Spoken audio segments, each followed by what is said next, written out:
Okay, so we're going to move on to changing the resting membrane potential. Now, usually I don't like to just sit and read exactly what's on the PowerPoint.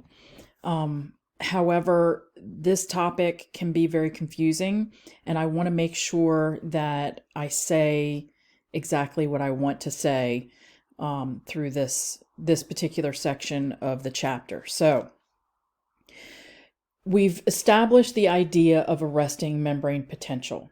Okay, so that's basically the ready position. The membrane is able to fire if a stimulus comes along. Everything is in the ready position, kind of the same way if you've ever been around kids playing t-ball. The coaches will tell them, put your hands out in front of you, bend your knees, be ready, right? That's the same thing with the membrane. Gates are in certain positions, either closed or open, and there is a specific charge overall inside versus outside of the membrane, which is important in order to be able to fire. The electrical charge is very important. So with that said, I'm going to read through this PowerPoint slide. So electrically excitable cells, or neurons, there are other types, but we're focused on neurons right now, operate through ion movement across the cell membrane. Now, what does that mean? It means the way neurons work is by the movement of these ions, we'll say potassium and sodium specifically, the way they're moving back and forth across the cell membrane. Neurons have a different concentration of ions inside compared to the outside of the cell. And that's important to remember, and we're going to talk about that in a second. This difference in ion concentration allows the electrically excitable cells to carry out their functions. So you want to take a look at the table on 11.3, or table 11.3 on page 380.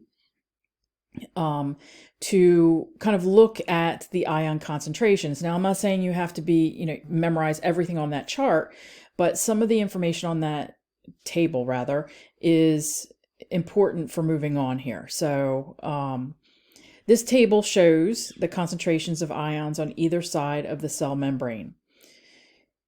Again, you don't need to memorize those specifics other than there is increased sodium outside of the cell in comparison to potassium, which has higher levels inside the cell at resting membrane potential.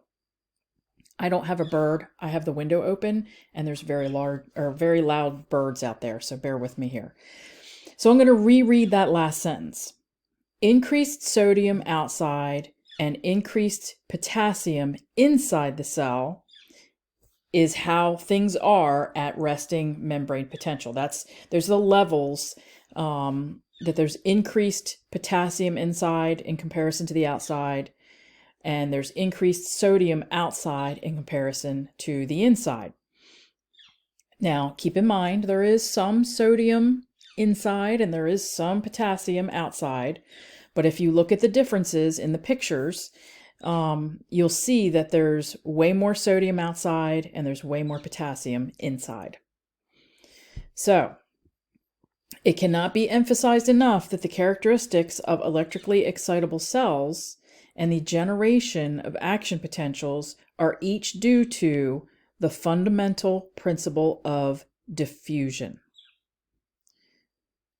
Things are going to cross through that membrane through open gates down their concentration gradient. Okay, so if there's a whole bunch of sodium outside, and you can draw this out on a piece of paper if you want, you just draw a line and you draw a whole bunch of sodium on the outside and a whole bunch of potassium on the inside.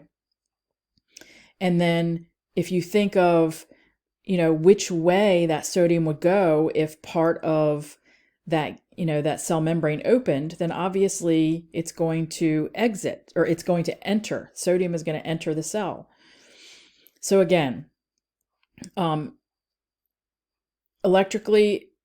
cannot be emphasized enough that the characteristics of electrically excitable cells and the generation of action potentials are specifically due to diffusion. Ions on either side of the cell membrane will diffuse down their concentration gradient from high to low. That's not directional necessarily. They're not going to go from above your head to below your head.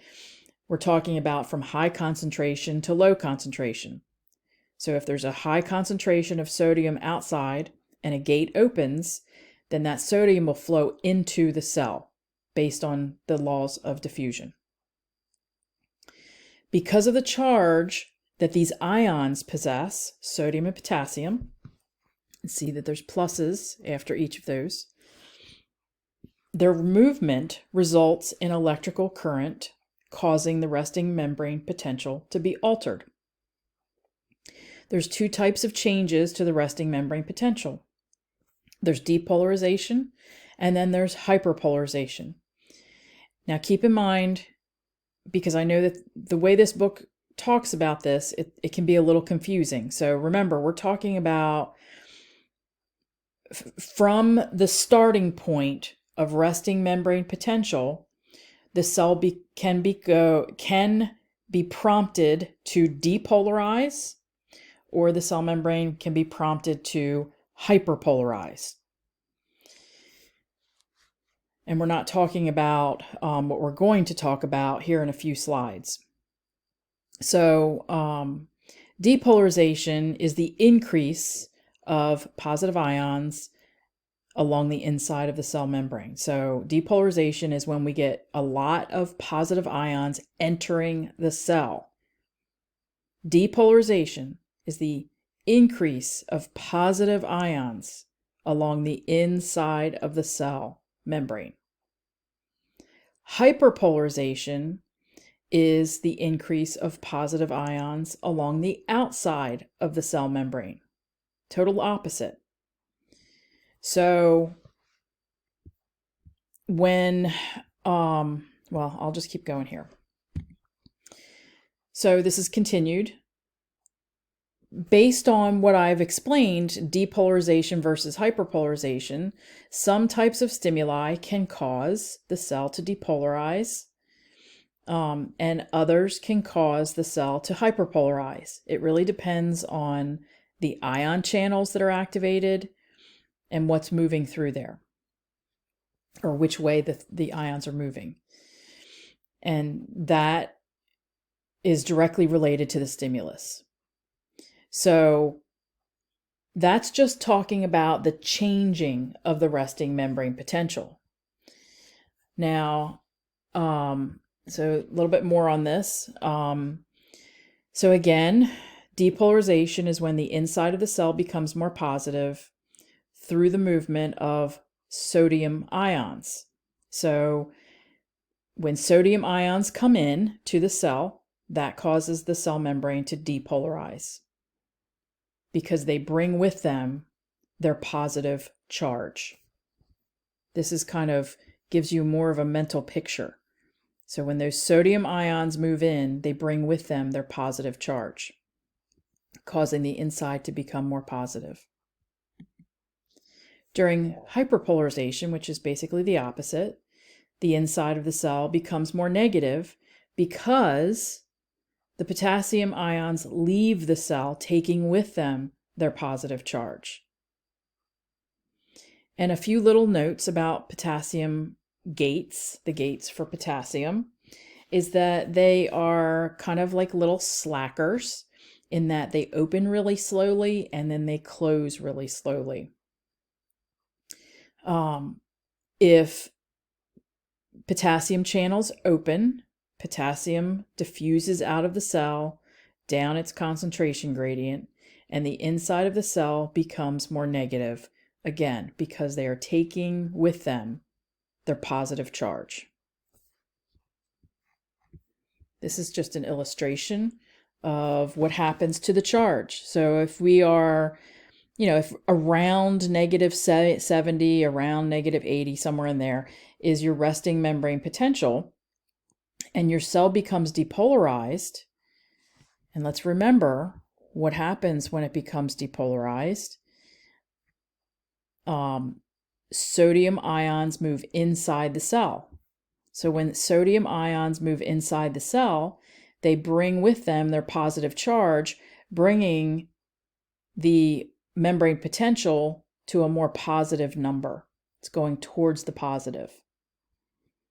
If potassium leaves the cell, taking with them their positive charge, then we're going to get more negative because we're losing positives.